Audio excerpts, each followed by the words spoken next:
el nombre del Padre, y del Hijo, y del Espíritu Santo. Amén. Cada 8 de mayo se celebra a la Virgen de Luján, la patrona de la Argentina. Es una fecha significativa para los católicos, pero este ícono trasciende la región y se ha convertido en un símbolo de identidad nacional para los argentinos independientemente de su fe. Todos los años, en octubre, se realiza una peregrinación masiva que alcanza los 2 millones de personas y parte desde la ciudad de Buenos Aires hasta el Santuario de la Virgen, en Luján. A pesar de la sencillez de la historia popular que dice que la carreta que llevaba la imagen se detuvo y allí se erigió la iglesia, la narrativa de la imagen y su santuario es en realidad compleja y se extiende a lo largo de 394 años de historia en el continente. En este día, mejor dicho, de peregrinación tan especial para muchos creyentes, un repaso de la historia de la imagen y de su lugar de culto. En torno al año 1630, un hacendado portugués llamado Antonio Faria de Sá, residente en Sumampa, que en ese momento formaba parte de la jurisdicción de Córdoba del Tucumán, actualmente Santiago del Estero, pidió a un amigo suyo, Juan de Andrea, que le enviara desde Pernambuco, Brasil, una imagen de la Concepción de María Santísima. Su intención era venerar la figura en la capilla que estaba erigiendo en su propiedad. Juan de Andrea atendió la solicitud y envió no una, sino 2 imágenes de la Virgen al puerto de Buenos Aires.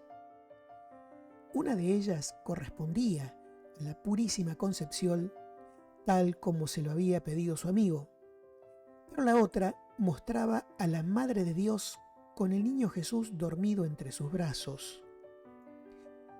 Ambas figuras se colocaron en cajas separadas y se cargaron en una carreta para iniciar su traslado. Después de 3 días en ruta, la caravana a la que se había unido la carreta se detuvo a 10 leguas de la actual ciudad de Luján, en la zona de Celaya, para pasar la noche en la estancia de don Rosendo de Trigueros. Al intentar continuar el viaje al día siguiente, se encontraron con que la carreta no podía moverse.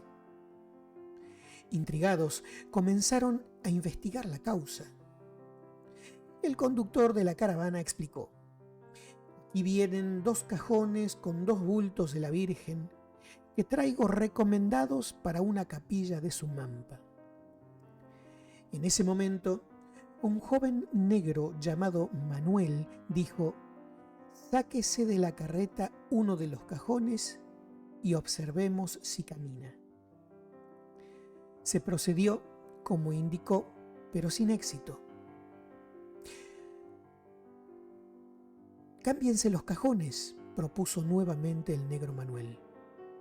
Fue entonces cuando, al hacer el cambio y al intentar avanzar, la carreta se movió sin problemas. Al abrir la caja encontraron la imagen de Nuestra Señora de la Concepción. Tras venerar la imagen, la trasladaron a la residencia de don Rosendo de Trigueros, donde se le erigió un humilde altar. La figura de Nuestra Señora permaneció durante un período en una pequeña habitación de la estancia de los Rosendo, donde fue objeto de veneración y se le dio el decoro y respeto adecuados. No pasó mucho tiempo antes de que los propietarios de la estancia decidieran construir una capilla, la cual se completaría alrededor de mediados de 1633.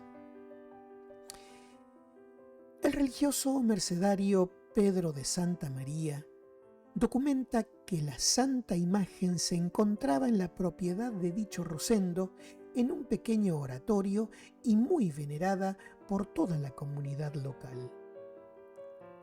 Rosendo asignó a un negro llamado Manuel para que se encargara del culto a la imagen y específicamente de mantener encendida una lámpara en su honor, la cual nunca se apagaba. Con el tiempo, la ruta de las carretas cambió y tras el fallecimiento de Rosendo de Trigueros, la estancia comenzó a perder población, dejando la pequeña capilla únicamente bajo el cuidado de Manuel.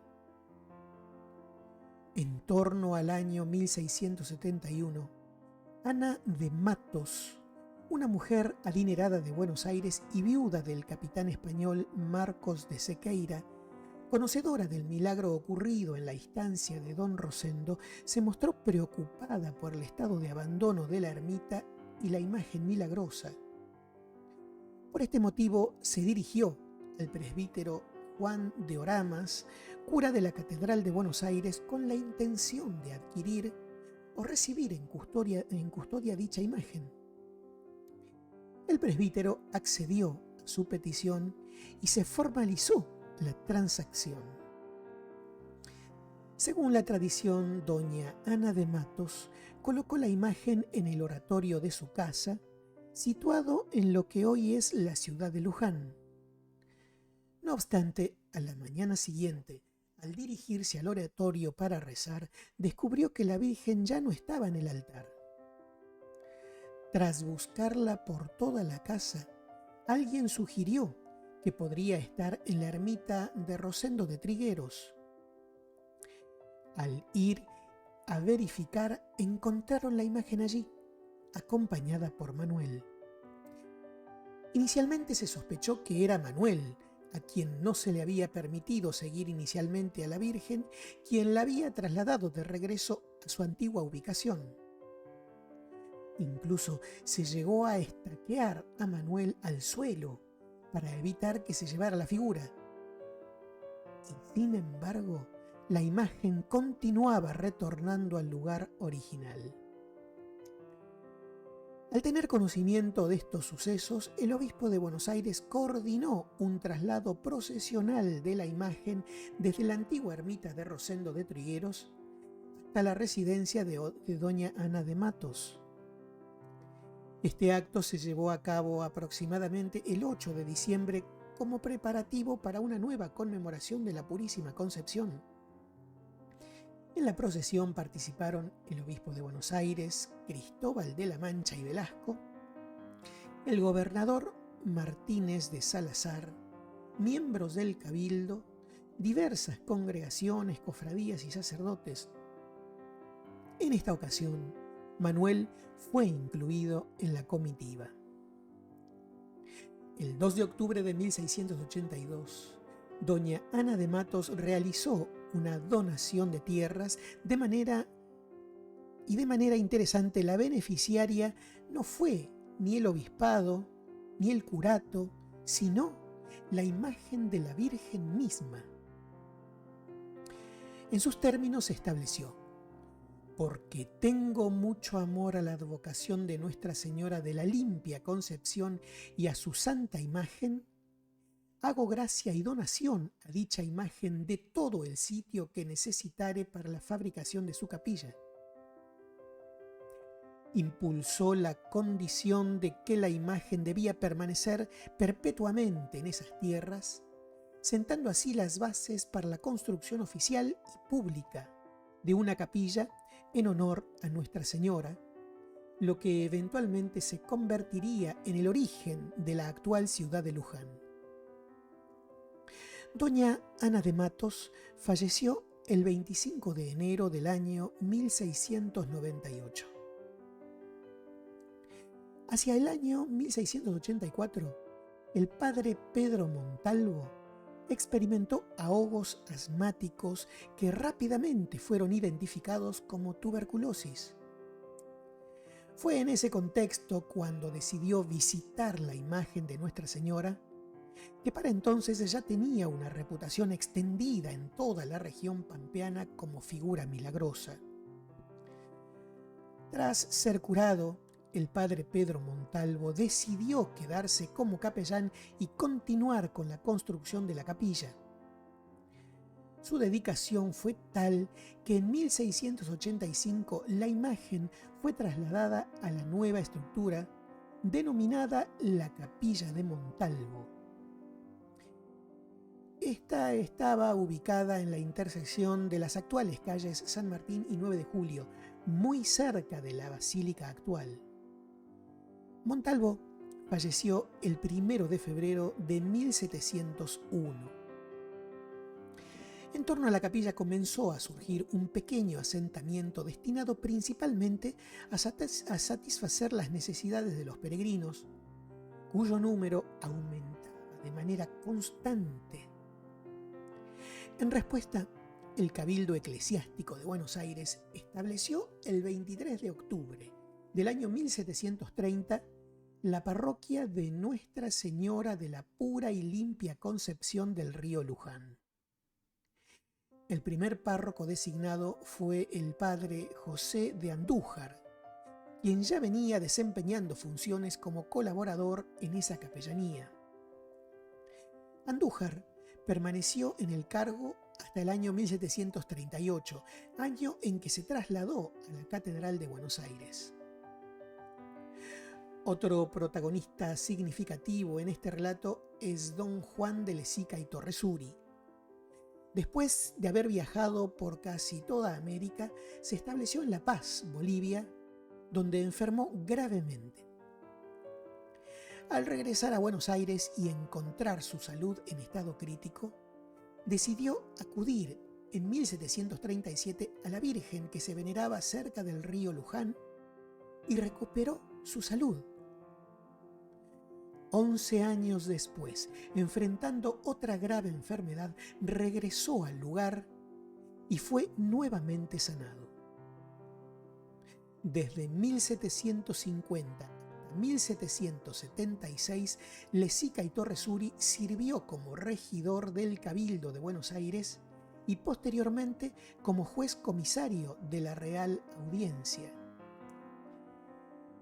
En 1755, actuando en representación de los vecinos de la aldea que se había formado en torno al templo parroquial desde 1738, solicitó al gobernador de Buenos Aires, José de Andonaegui, y al rey de España, Fernando VI, que se concediera a la localidad el título de villa y la correspondiente instalación de un cabildo.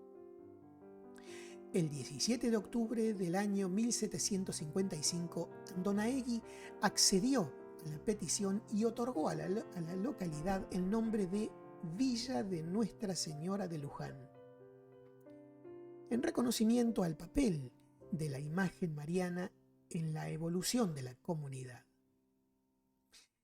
En 1756 comenzó a funcionar el Cabildo de la Villa de Luján, con una jurisdicción que se extendía hasta lo que hoy son las provincias de Cuyo. En 1763, el Cabildo de la Villa de Luján nombró a la Virgen como patrona de la localidad, el primero de muchos patronazgos que se obtendría.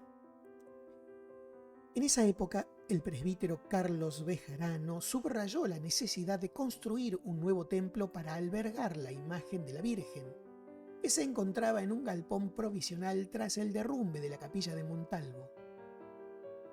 Don Juan de Lezica y Torresuri tomó la iniciativa para llevar a cabo el proyecto.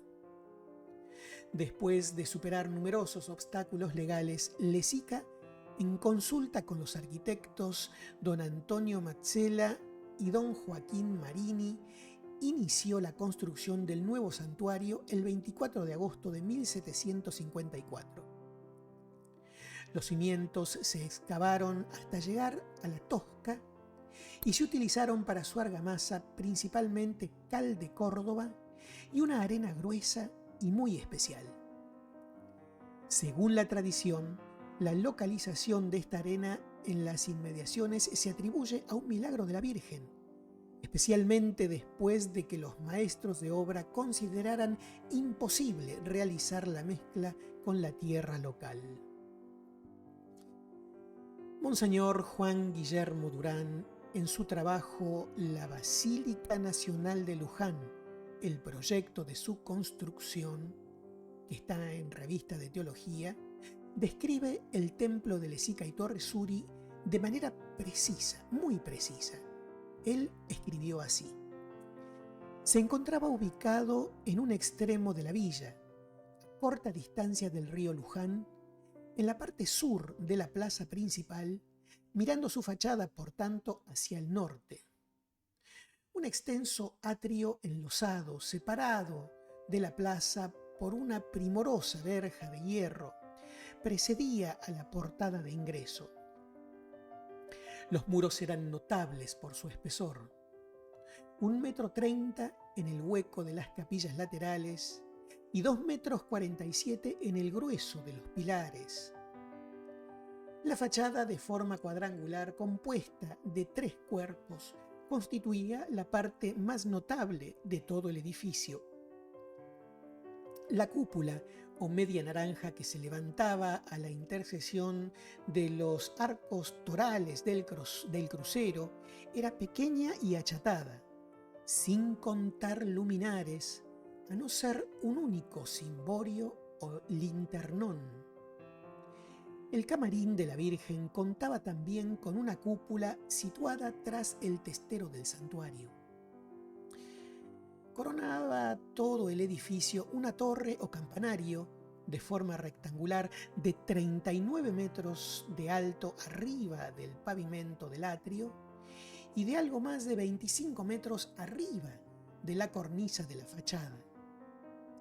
La torre albergaba en su interior 3 campanas de regular tamaño y agradable sonido, colgadas en un robusto guindaste de madera, y el techo del templo estaba cubierto de tejas en toda su extensión.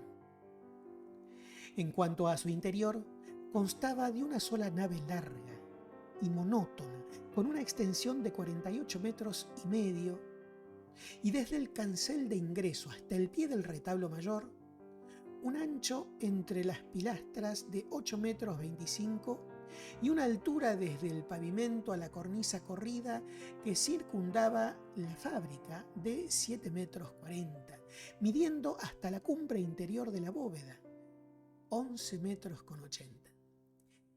El ábside, en vez de terminar en hemiciclo, aparecía cuadrado, terminado súbitamente por el inmenso retablo del altar mayor. El retablo del altar mayor se encontraba enteramente forrado de madera de cedro, cubriendo todo el estero del presbiterio, siendo dorados sus capiteles, sus cornisas y el resto de los relieves y adornos. En cuanto al estilo, se alternaban elementos pertenecientes a la escuela renacentista y barroca. En el intercolumnio central se dejaba ver el anillo del camarín o nicho de la Santa Imagen, colocada sobre una peana que al girar permitía fuese contemplada desde el interior del templo. Además, el altar mayor y del altar del camarín de la Virgen se encontraban 9 altares laterales más. El pequeño órgano se mandó a construir en 1756. Este templo, llamado de la Virgen Bella del lugar de Luján, perduró por casi 150 años hasta la inauguración de la actual basílica el 4 de diciembre de 1910. Este será el templo que contemplará el padre José María Salvert. El 3 de diciembre de 1871, Monseñor Aneiros realizó la primera peregrinación general de los católicos a Luján, en desagravio por la injusta cautividad que el Papa Pío IX sufría en Roma y en acción de gracias por el cese de la peste amarilla en Buenos Aires y alrededores. El Colegio San Luis participó en dicha peregrinación y con ellos iba el padre José María Salvert, recién llegado de Francia. Ese fue su primer contacto con la zona pampeana y con el templo de Lezica y Torre Suri. Monseñor Aneiros entregó a la congregación de la misión de San Vicente de Paul, los padres lazaristas, la atención pastoral del curato y santuario de Luján. El 28 de enero del año 1872, la congregación de la misión, representada por el padre Eugenio Freret, tomó posesión como párroco de Luján y Freret quedó constituido como el capellán de la Virgen. Renovó el camarín de la Virgen recubriéndolo con madera de cedro y adornos dorados, al igual que la hornacina donde se encontraba la imagen de la Virgen, y realizó tareas varias. Al padre Freret le siguió en el cargo el padre Emilio George, que permaneció hasta octubre del año 1888. Fue reemplazado provisoriamente por el padre Jorge Rebellier, hasta tanto pudiera asumir la titularidad el padre Jorge María Salver, y este asumió el 25 de mayo de 1889. Durante 130 años, los padres de la Congregación de la Misión de San Vicente de Paul estuvieron a cargo del Santuario de la Virgen, y a ellos se debe el apoyo para la construcción del templo que conocemos hoy. El paraje vecino al río Luján alberga la imagen de la Virgen y en torno a ella comenzó a crearse un pueblo, y los fieles que llegaban a esta pequeña villa en medio de la pampa eran cada vez más numerosas. Por tanto, el templo donado por Lezica y Torresuri ya era pequeño para albergar a la cantidad de fieles que concurrían en masa. En mayo de 1887 comenzó a rodar la idea de la construcción de un templo del voto nacional. El padre párroco de entonces, que era el padre George, pensó que el nuevo templo debería estar ubicado donde hoy es la Plaza Colón, en el centro del pueblo que comenzaba a perfilarse como ciudad, lejos del río y de las amenazas de las inundaciones. El estilo sugerido era el románico bizantino. Por el contrario, el padre Salver inclinaba para edificar en el mismo lugar de la tradición que la tradición otorgaba la concesión de la donación de tierras que estipulaba el testamento de doña Ana de Matos en el siglo XVII. Salvo esa diferencia, también le agradaba el estilo románico bizantino.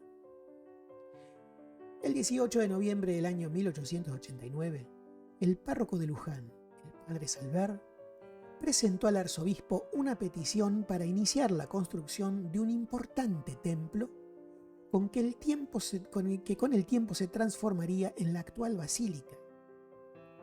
La propuesta fue inicialmente tildada de impracticable y extravagante. Pocos eran conscientes de que Salver había hecho un voto a la Virgen de Luján durante una circunstancia crítica de su vida, cuando enfrentó la amenaza de ser asesinado por los habitantes nativos del área. Se comprometió a que, de salir ileso, dedicaría sus esfuerzos a erigir un santuario a la altura de la venerada imagen.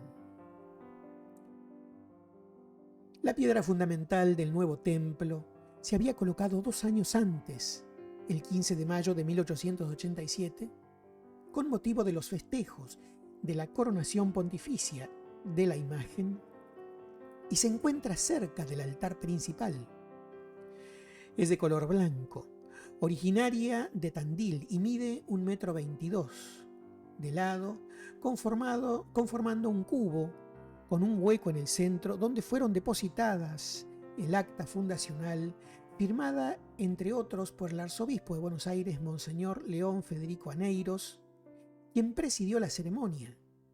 Monedas de distintos metales, retratos de los papas Pío IX y León XIII, piedras de la Gruta de Nazaret y del Monte Calvario, de las catacumbas de Roma, de los santuarios de Loreto, del Pilar de Zaragoza, de Montserrat, de Lourdes, de La Salette y de la Basílica del Sagrado Corazón de Montmartre, junto a la firma de los que participaron en dicho evento.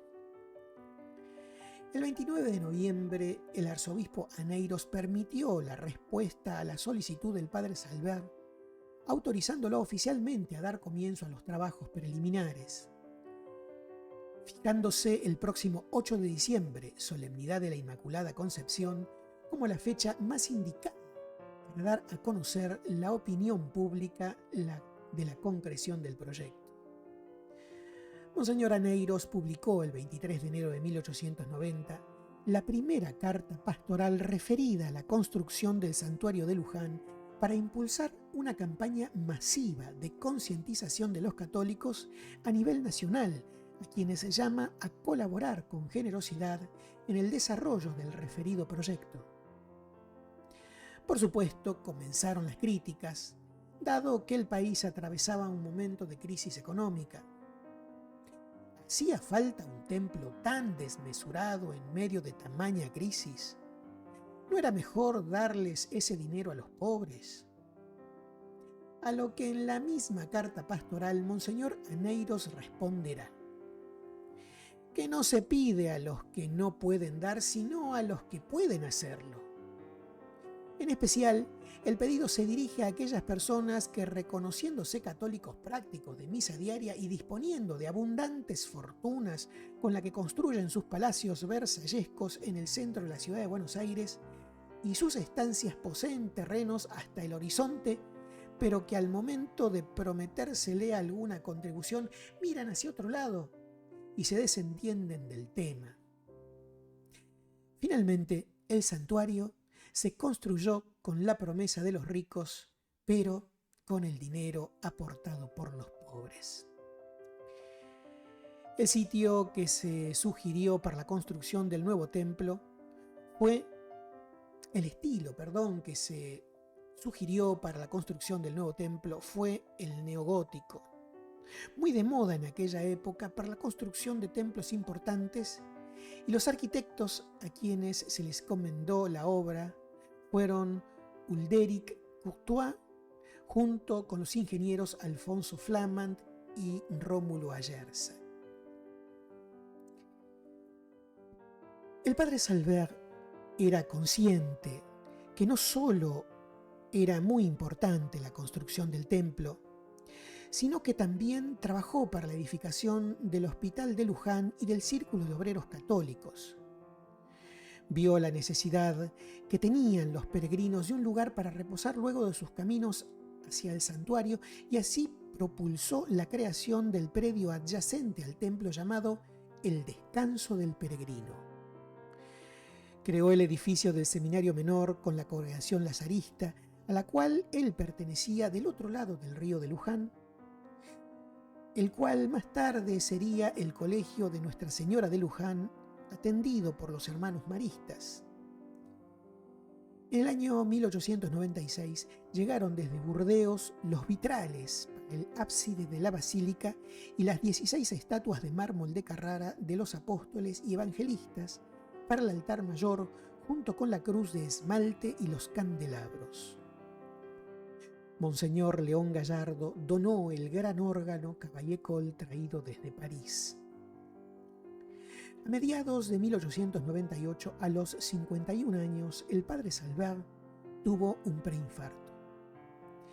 Al mejorar, no le dio importancia y siguió con su trabajo. Las paredes del ábside de la nueva basílica comenzaban a abrazar el templo de Lezica, que nunca dejó de albergar peregrinos y oficiar misas, aún con la construcción del nuevo templo. El 4 de febrero de 1899, el padre Salvert murió de un infarto masivo. Su funeral fue inmenso. Sus restos descansan dentro del templo que tanto trabajo le suscitó y que tanto le costó construir. Se ha iniciado la causa de canonización del padre Salvert junto con la del negro Manuel, ambos fieles servidores de la Virgen de Luján. A la muerte de Salvert fue reemplazado por el padre Brignardello. Ese mismo año las torres de los cruceros alcanzaron los 30 metros de altura. Y recién entre 1922 y 1926 se terminaron de construir las 2 torres completas. En 1905 se instalaron las 13 campanas traídas desde Milán. El 15 de noviembre del año 1930, el Papa Pío XI le otorgó el título de Basílica Menor y en 1935 finalizó la construcción. El templo de Lesica fue demolido a principios del año 1905 y la imagen de la Virgen fue trasladada a su nuevo camarín 3 meses antes, el 8 de diciembre de 1904. El camarín del templo de Lesica se encuentra actualmente en la parroquia San Ponciano de la ciudad de La Plata, por iniciativa del cura rector de entonces, Federico Julio Rasore, quien solicitó al rector del santuario la donación del altar, del nicho que contenía la imagen de la Virgen y del revestimiento de cedro de las viejas paredes. La construcción del templo no se frenará nunca, ni aún en las peores crisis de la historia argentina. Sin prisa, pero sin pausa, se verá cómo la nueva construcción irá paulatinamente abrazando la antigua iglesia de Lesica, a tal punto que ésta quedará dentro del nuevo templo. ¿Cómo es la imagen original de la Virgen? La imagen de la Virgen que llegó al Río de la Plata en el año 1630 tiene origen brasileño y está hecha de terracota. Su confección tuvo lugar en el valle de Paraíba, San Pablo, una región que en el siglo XVII era un importante centro de producción de esculturas de este material. La figura mide 38 centímetros y se alza sobre un nimbo de nubes flanqueada por 4 cabezas de ángeles. Las puntas de una luna en cuarto creciente se asoman a ambos lados. Con las manos unidas sobre el pecho, la imagen estaba inicialmente policromada, con un manto azul salpicado de estrellas y una túnica roja. Según registros del historiador Maqueda, en 1681 ya se veneraba la imagen con vestimenta. Una disposición del Padre de los Ríos en 1737 estableció la renovación del vestuario de la Virgen cada 3 meses. Para preservar la figura que mostraba signos de deterioro debido a la desintegración de la arcilla, Juan Nepomuceno Terrero, obispo de La Plata, ordenó en 1904 la realización de una cubierta de plata que dejó expuestas solo las partes del rostro y las manos. La diócesis de La Plata era en ese momento la jurisdicción eclesiástica a la que pertenecía Luján. La cubierta de plata que envuelve a la imagen de la Virgen es de autoría anónima y de perfil cónico, compuesta por 2 piezas que se ensamblan en el costado. Su diseño frontal imita tanto la túnica como el manto y ambas piezas presentan un trabajo de repujado y cincelado que simula telas con roleos vegetales y un galón en el borde del manto. En 1887, durante la ceremonia de coronación, el padre Jorge María Salvat añadió a la imagen una rayera gótica que la circunda. Desde entonces, la presentación definitiva de la Virgen incluye una corona, aureola, peana y un vestido azul y blanco. A pesar de la cubierta de plata, la tradición de vestir la figura con tejidos continúa. El manto se cambia anualmente, cerca del 8 de mayo, día de su festividad. Se coloca también un cuarto creciente sobre el manto de tela.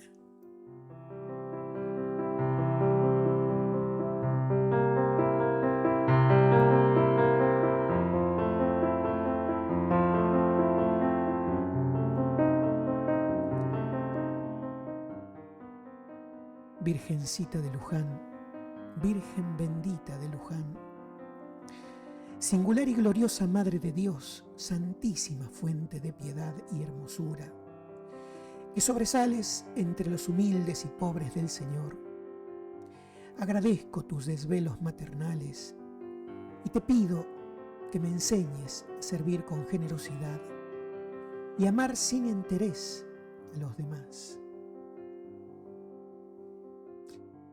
Milagrosa, milagrosa Virgencita de Luján, limpia y pura concepción. Oh Madre de la vida, Madre de mi alma, te recibo por siempre en mi corazón y me confío sin reservas a tu compasión y me entrego a tu ternura y tu benevolencia. Coronada Reina del Luján, tú que me miras desde el cielo, tú que me indicas constantemente el camino seguro en este duro peregrinar de la vida, concédeme, te lo ruego, protección a mí, a mis seres queridos, a la gente que quiero, a la gente que amo. Ayúdame, Señora mía, ampárame, otórgame tus favores. Acudo ante ti lleno de amor y esperanza para que me socorras en mis adversidades y desgracias, en especial para pedir tu poderosa intercesión en esta dificultad que hoy me abruma y me atormenta.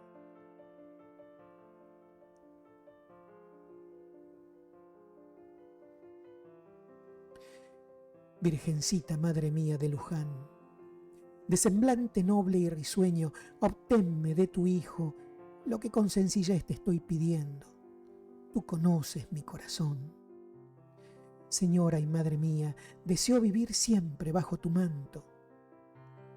No dejes de darme en todo momento refugio, líbrame de males, peligros y enemigos, y alcánzame todos tus bienes. Que tus milagrosos rayos de luz iluminen mi cuerpo y mi alma, a fin de que después de haberte honrado en la tierra, merezca alabarte en el cielo por los siglos de los siglos.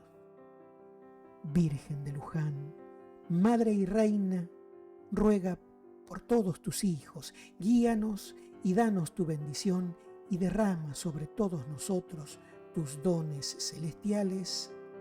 Amén.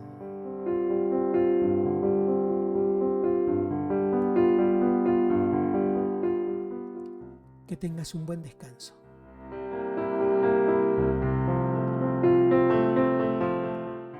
Dios te bendiga.